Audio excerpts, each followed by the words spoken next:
I never thought I'd be the guy writing here, but here I am. My name's Jake, and I've been with my wife, Emily, for about 5 years now. We've got a little boy, and she's pregnant with our second. Things weren't perfect, but I honestly thought we were solid. At least until just recently. Things started feeling off around the time she got pregnant again. She was more irritable, distant even, but I figured it was just the stress of the pregnancy. Hell, she's always been a bit bitchy, quick to snap, quick to lie, but I'd always chalked it up to her being difficult or just her personality. Still, I noticed subtle changes. She was hiding her phone more often, and when I'd ask her about it, she'd brush me off, saying she was just scrolling through some social media stuff or texting her friends. She always had a reason. She tell me I was paranoid, that I was overthinking things, that she loved me and wasn't cheating. She'd call me insecure, say I was imagining things, but I couldn't shake this feeling that something was wrong. I started catching her in little lies. She'd say she was at her mom's house during the day, but then I'd see her car parked at some guy's apartment. Just little things, nothing concrete, but enough to make me question. Then came the night I'll never forget. It was the night before our baby's shower. I was supposed to be out of town for work, but I came home early, something I rarely do. I wanted to surprise her, help her get ready. When I pulled into the driveway, I noticed her car was gone. That was weird because she had told me she was staying home to relax. I texted her, no reply. I figured she was just busy, so I went inside. That's when I saw it. Her purse was on the kitchen table and her phone was face down with a message glowing on the screen. I couldn't resist. I snatched it up, and that's when I saw the message. It wasn't from her, though. It was from this guy James, her best man at the wedding. The message was simple but crushing. Can't wait to see you tonight. I've missed you so much. We need to talk. Be safe. My stomach dropped. I stared at it for a second, then I looked around and saw her shoes by the door. She'd left. She'd sneaked out to meet him. I felt like I'd been punched in the gut. My mind was racing, trying to find some reason, some explanation. I looked at her phone again and I found more messages, flirty texts, late-night calls, plans to meet at some hotel downtown. I couldn't believe it.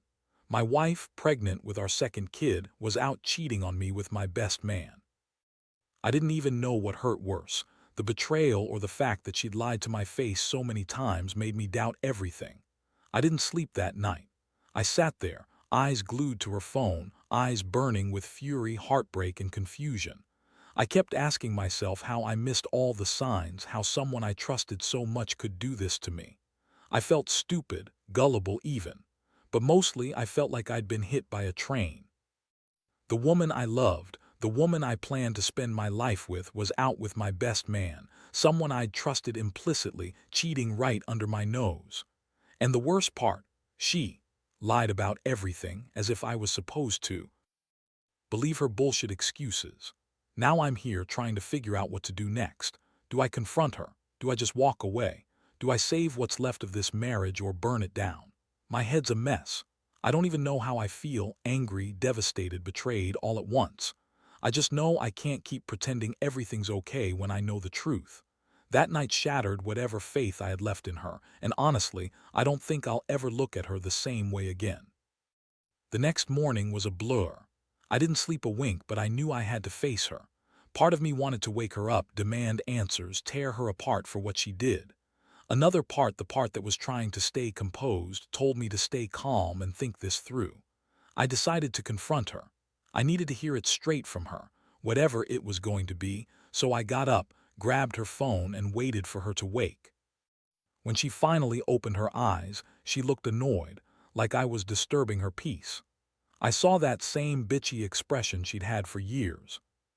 But underneath it, I could tell she was nervous. I handed her the phone. "Explain this," I said, voice cold but shaking with rage. Her eyes flicked to the screen and she immediately tried to brush it off. "Jake, it's nothing, just some stupid flirt, nothing serious. He's just an old friend and I was just talking, okay? It's not a big deal." She rolled her eyes like I was overreacting, as if I was the one being unreasonable. "You're just insecure like always. You think every woman wants to cheat on you. It's just sex, and I'm not even interested in him anyway." I stared at her, feeling like I'd been punched in the stomach all over again. "Just sex, that's all it was. So tell me, Emily, why were you sneaking out last night? Why did I find your shoes by the door? Why was your phone blowing up with messages from him? Don't lie to me because I already know the truth." She scoffed, crossing her arms. "You don't know what you're talking about. Maybe I went out with some friends, maybe I was just on my phone. You're paranoid, I don't owe you an explanation for everything I do." But her voice cracked and I saw her eyes darting, trying to avoid my gaze. I lost it then. "You're lying. You've been lying for months. I saw your car at his apartment more than once. You've been hiding stuff from me and I'm supposed to believe this bullshit. You're pregnant with my kid, Emily. And you're out cheating on me with my best man. That's low, even for you. How could you do this? How could you betray me like that? We're supposed to be a family, damn it." She looked angry now, her face twisting into a smirk. "Oh, please, you're making a big deal out of nothing. You're just jealous because I don't want a boring life with you. You're not enough for me anymore. I needed something more exciting. And James, well, he's different. He actually cares about me, unlike you. You're so clueless sometimes, Jake." I felt my blood boil, the way she said it, like I was some idiot who didn't understand her needs, like I was the problem. For a second, I considered just losing it, grabbing her by the shoulders, shaking. Her telling her she was a bitch for what she did, but I held back. I knew this was only the beginning. In that moment, I realized she wasn't going to change. She was so good at lying, so manipulative, that I could see she'd keep twisting the story, keep pretending it was all nothing. But I knew better. I could see the truth in her eyes. She was guilty, and she didn't care who she hurt or what I thought. My mind kept racing. I kept replaying the night before, the messages, the sneaking out, the lies. I felt betrayal like I'd never felt before. I also felt a strange mixture of heartbreak, anger, and a deep sense that my entire life had just been turned upside down. I'd loved her, trusted her. I'd even told myself I'd do anything for her. But now, I wasn't so sure anymore. I stood there, staring at her, feeling like I'd been punched in the stomach 100 times over. I knew I had to decide what I was going to do. Confront her again, walk out, fight for the marriage. Part of me wanted to scream, to break everything to make her see how much she'd hurt me.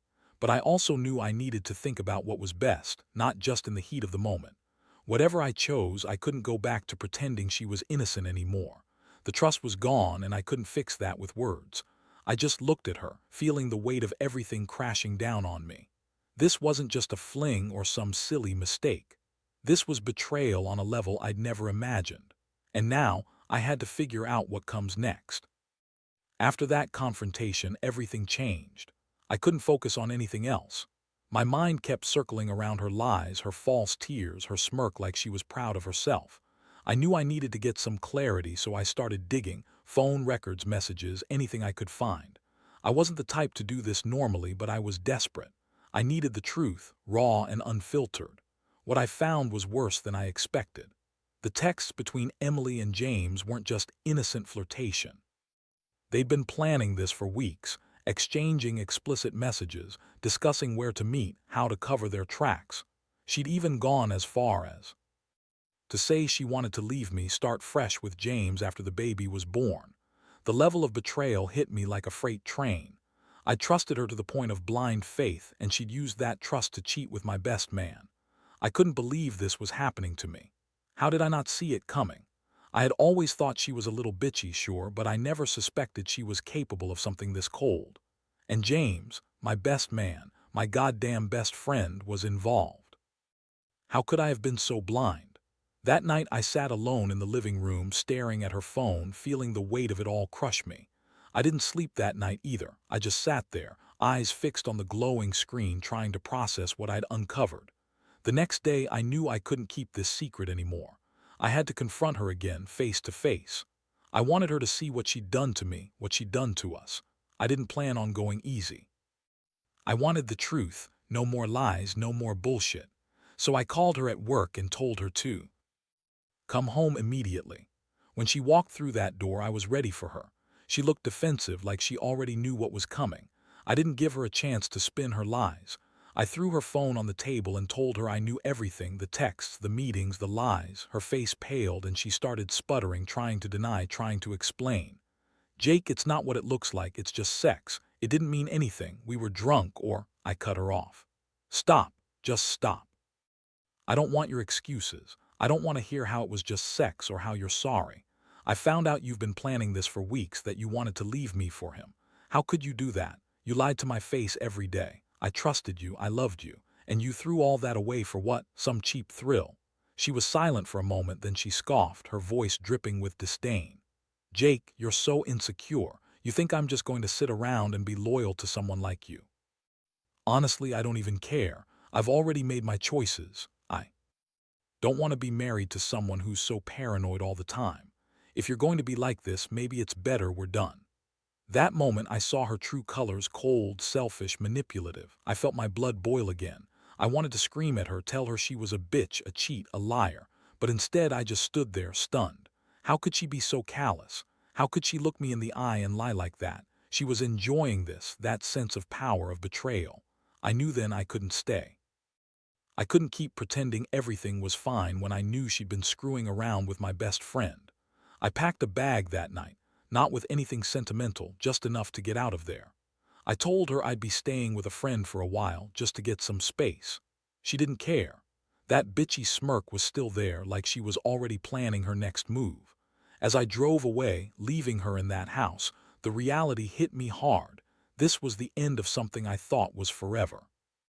I'd never felt so broken, so angry, so betrayed in my entire life. I didn't know how I was going to move forward, but I knew one thing: I was done trusting her, done pretending I didn't see the truth. The girl I loved had turned into someone I barely recognized, and honestly, I was just trying to breathe through the pain. And yet, even in all that chaos, part of me kept asking, was there any way to save this? Or was I just fooling myself? The pain was raw, but I knew I'd have to face it head-on if I ever wanted to heal. I couldn't keep running from it forever. The days that followed were the hardest of my life. I felt numb most of the time, like I was walking through a fog. Every minute I spent alone, all I could think about was her, Emily, how she'd lied, cheated, and played me like some fool. The betrayal cut deep, worse than I'd ever imagined. I kept asking myself how I didn't see it coming, how I could have been so blind to her true nature. I kept replaying every little sign, every argument, every suspicious glance, and now I realized it was all a carefully crafted lie. She'd been planning this from day one. I reached out to my best friend, Mark, the guy I trusted with everything. I needed to hear from him. Was he really involved? Did he betray me? When I finally got him on the phone, he hesitated at first, then admitted it. Yes, they'd been talking, meeting up. He'd been stupid, he said, that he'd let his feelings get the best of him, that he was sorry. Sorry doesn't even come close to what I was feeling. The man I'd called my brother, my best man, had been screwing my wife behind my back.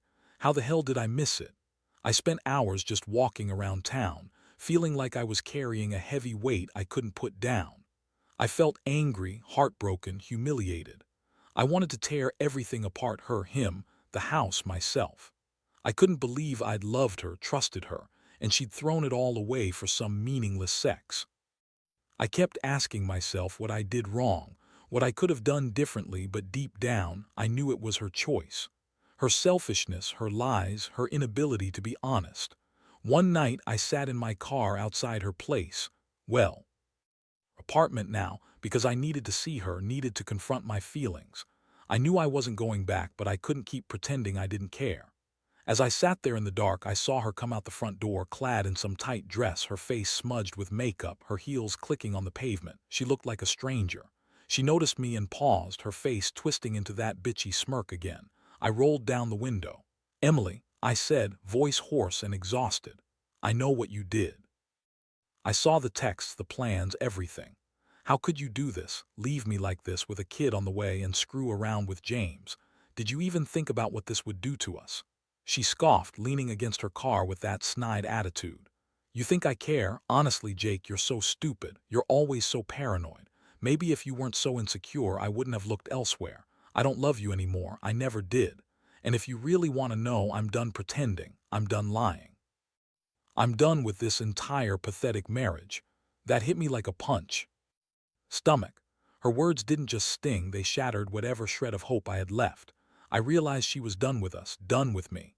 I'd been clinging to memories, to what I thought was a future, but she'd already made her choice. She was moving on, and she didn't care what happened to me. I drove home that night feeling hollow. I was angry, so angry I wanted to smash something, but I also felt a strange sense of relief. It was over. The illusion of us, the fake happy family, had crumbled. I knew I had to face the pain and start rebuilding, even if I didn't know how. I couldn't stay in that house, surrounded by her lies. I needed space to breathe, to think. In the following days, I began packing up her things. It wasn't even about revenge anymore. It was about finally accepting that this was the end. I called a lawyer and started looking into my options, what I'd do about custody, about splitting everything. I was trying to keep it together, but inside I was falling apart. I'd loved her so much, believed in us so deeply, and now it was all gone. Just like that. What hurt most was knowing I'd never get those moments back, her pregnancy, our plans, the future we talked about. All gone because she decided she wanted someone else.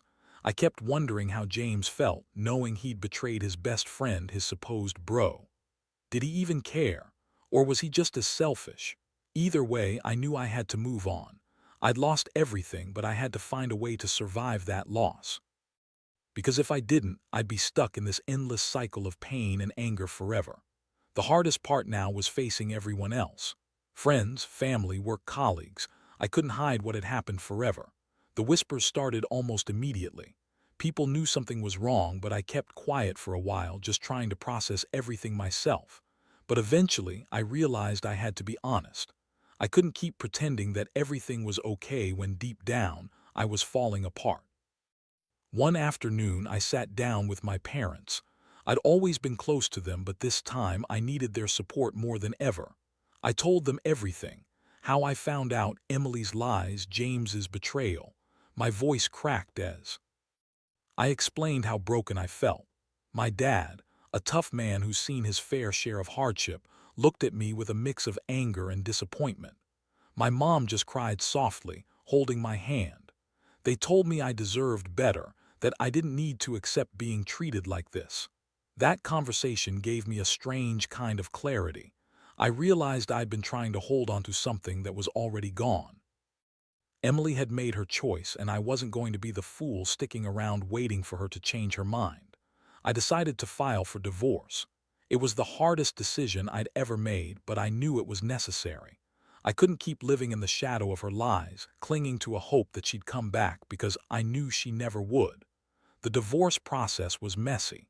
Emily fought me on everything: custody, money, even the division of our house.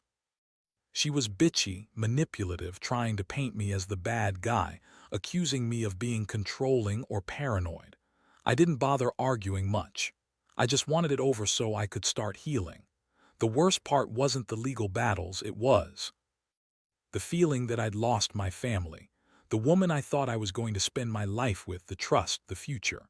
All gone because of one selfish moment, one lie that spiraled out of control. During this time, I started seeing a counselor. I needed help, honestly. I'd been so blindsided, so overwhelmed by everything, that I felt like I was losing grip of myself. Talking to someone outside my circle about what I'd been through helped a little. I realized that the pain was normal, that I wasn't weak for feeling broken. I also learned to forgive myself for trusting her so blindly. Maybe I should have seen it coming, but nobody ever expects their wife, their soulmate, to turn out to be a cheater. As the months went by, I began to rebuild. It wasn't quick or easy, but I started taking small steps. I got a new job, moved into a different apartment, and focused on my son. His innocence helped me stay grounded. Watching him grow, playing with him, reminded me that life still had meaning, even after such a brutal betrayal. I stopped obsessing over Emily and James, realizing that I couldn't change the past, but I could shape my future. There's a strange lesson in all this. Betrayal cuts deep, but it also forces you to confront what truly matters. I learned that trust is fragile and you have to protect yourself. I learned that sometimes people you love will disappoint you, but that doesn't mean you should give up hope in finding someone better. I also learned that revenge isn't the answer. What matters is how I move forward, how I turn this mess into something I can live with. I'll admit I still get angry sometimes. I think about Emily and her lies about James, and I wonder how they sleep at night. But mostly I just want peace. I want to be happy again, for myself and for my kid. I guess if there's one thing I want to say to anyone out there going through something similar, it's this. Don't stay in a toxic situation just because it's familiar. Trust your instincts. Protect yourself. And remember, no betrayal is stronger than your ability to heal and find happiness again. Looking back now, I realize I've come a long way from that shattered man sitting in his living room, overwhelmed by the betrayal. It's been a brutal ride, no doubt, but I've slowly rebuilt pieces of myself out of the wreckage. The pain still lingers sometimes, those moments when I hear her name or see a reminder of what was lost. But I've learned to live with it, to accept that some wounds take time to heal, and some betrayals leave scars that never fully go away. For me, the biggest lesson has been about self-worth. I used to think that I was nothing without her, that I couldn't survive the betrayal. But I was wrong. I am enough, more than enough. I'm stronger than I thought, and I've discovered that I don't need her or anyone who would treat me like an option. I've started dating again, cautiously, and honestly, it's been a breath of fresh air. Not because I've forgotten what happened, but because I refuse to let it define me. I've become more aware of the red flags, more cautious about trusting blindly, and more protective of my own happiness. I no longer chase after people who don't deserve me. Instead, I focus on my son, my own growth, and building a future on my terms. It's hard sometimes, really hard, but I know now that I'm capable of surviving the worst possible betrayals and still come out the other side. To anyone reading this who might be going through something similar, I want you to know it's okay to feel broken. It's okay to cry, to be angry, to question everything. But don't let that anger consume you. Use it as fuel to move forward. Trust your gut. Protect your heart. And remember, no matter how much someone hurts you, you have the power to heal, to rebuild, and to find happiness again, better and stronger than before. I don't regret the pain I went through because it taught me what I needed to know about love, trust, and myself. I'm not perfect, and I'll probably always carry some scars, but I'm alive. I'm healing. And most importantly, I'm finally at peace.